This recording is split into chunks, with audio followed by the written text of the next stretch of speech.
in court, one after another, and we won every single case. Yeah. Every single case. It seems like throughout Today, look at it. Yeah, throughout your days that you were always willing to say what the people didn't want to hear.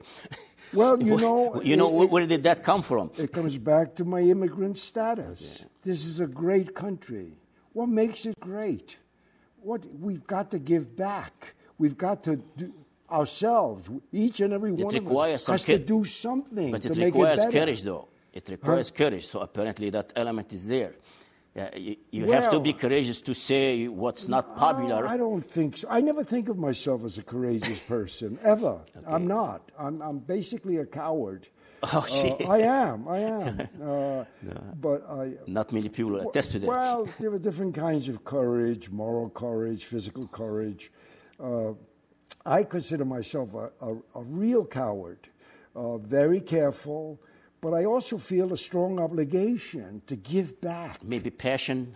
Should we blame it on the passion? Yeah, to give back. Passionate person, and you feel about give back something. Yeah.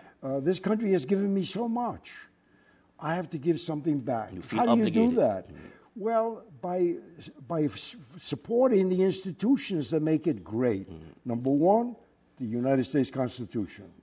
I'm a great believer in it, and I always told the cops, hey, you can beat up all the people you want. You can shoot all the people you want. You can club them. You just have to have a legal reason. I see. And if you don't have a legal reason, I'm going to make you pay. Because then you're just indulging your sadistic impulses. And that's not going to happen. So I see, I studied psychology enough to see that there is passion behind it, and there is perseverance, because to come up with the new concepts and actually bring it to fruition, you need some perseverance. Just being cynicism and cynicism. It's not going to work. Cynicism is surrender. Yeah, it's not. I give up. You're right. Victimhood is not helpful either. No. If you feel victim, if you feel poor me, and if you feel hell with it, wallow in self-pity. Yeah, the whole country is going to. Yeah, that's denial is not a river in Egypt. Denial. So yeah. So right. But I use the talents of others. Okay. I'm not particularly talented. I'm not the smartest person in the room. I never was, ever. There were plenty of cops in New York who were a lot smarter than I was. Every time we took a test, I never came in first. So, but the reality is that I developed a vision, a philosophy. Examine yourself. Why are you here? What is the meaning of it all? To me, family, love, work, that matters. Those are the things that matter. And then altruism. How do we make the society better? Hire women in policing. I was their principal and only champion. Now look at it. Now it's 35 years later. They're police chiefs. Yes. They're all over. That is over. That is no longer even a debate. That was back in the 60s and 70s. Blacks. 60s and 70s, they were excluded. Okay. So the hiring of blacks, social justice, economic justice, moral justice. So striving to make the country better, the perfectibility of the nation. That's what it's about. Well, you had this this passion for, particularly for you called the locked-in underclass. Yes. You apparently empathy was very strong and was very relevant in your writing. Yes. I understand. You have 4 books, right? At least 8 books. 8 books. 8. All right. Well, I see America. When did you have time to write books?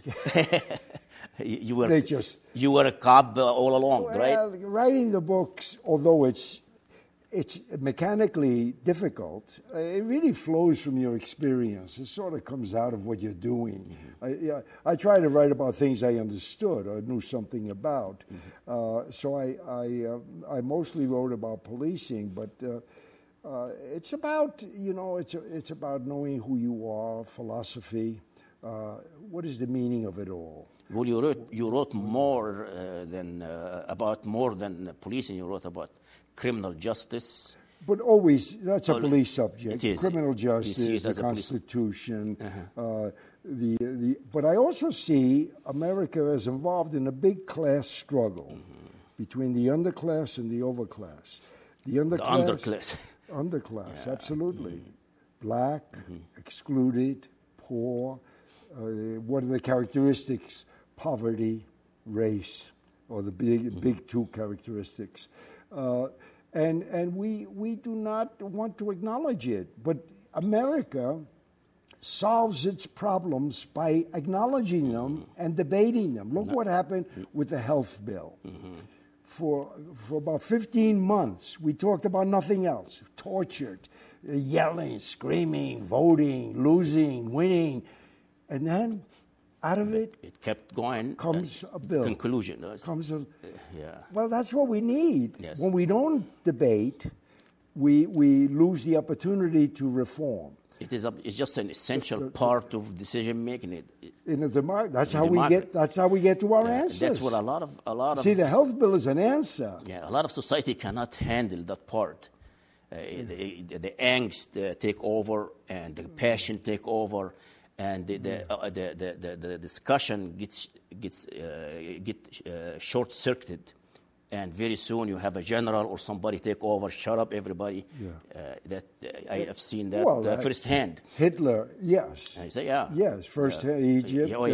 Because Egypt who would you say was the first of the military dictators? Well, I mean, Egypt had a budding democracy actually in the 50s. I was still young, but we had the party system, a free press, and there was the haggling and angst back and forth, and Nasser with the army, 52, so you think shut up. Put an end to all this. Gamal Abdel Nasser was the first. He meant well. You think so? Yeah. He meant well, but that's not enough. Hitler probably meant well for the Germans. Yes, but there is an adage in English: the road to hell is paved with good intentions. It's not enough. Meaning well is not enough.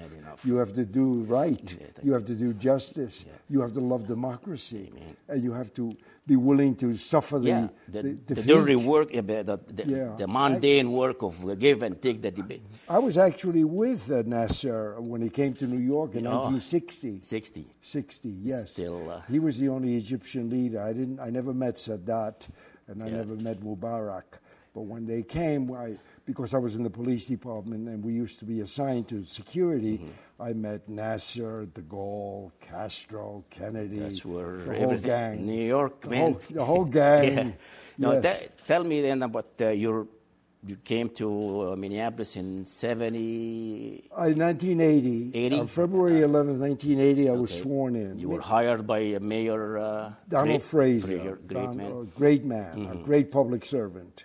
What had happened is that the police union had really taken control of the police department. The president of the police union, Charles Stenvig, who just died, he was a mayor. Was elected mayor. Yes. But he was the president of the police union. He was. First. Oh. So that's like putting, the fox in with the hens and say, look after the chickens. I see. Really? So that was 1970. Okay. For 10 years. It was one-term mayor? Or 3 terms. Is that right? 3 terms. 3 terms. And he and another fellow named Al Hofstad kept changing. I see.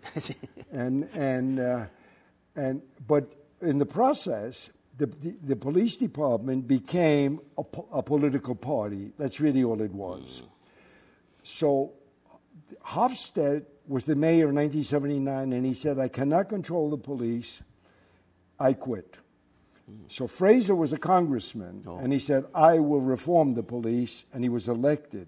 Now, at that time, I would... That nice and meek guy was... Well, he's not meek. He seemed meek. He's humble. Yeah. He is modest. Quiet man. Very bright, very smart, and very tough at a core. He's take on hard issues, no question. So I had been very generally regarded as unemployable, really. I was a big loudmouth, noisy. I applied for jobs here, jobs there. I had just been fired, actually. Oh. I was in the transit police for 3 years.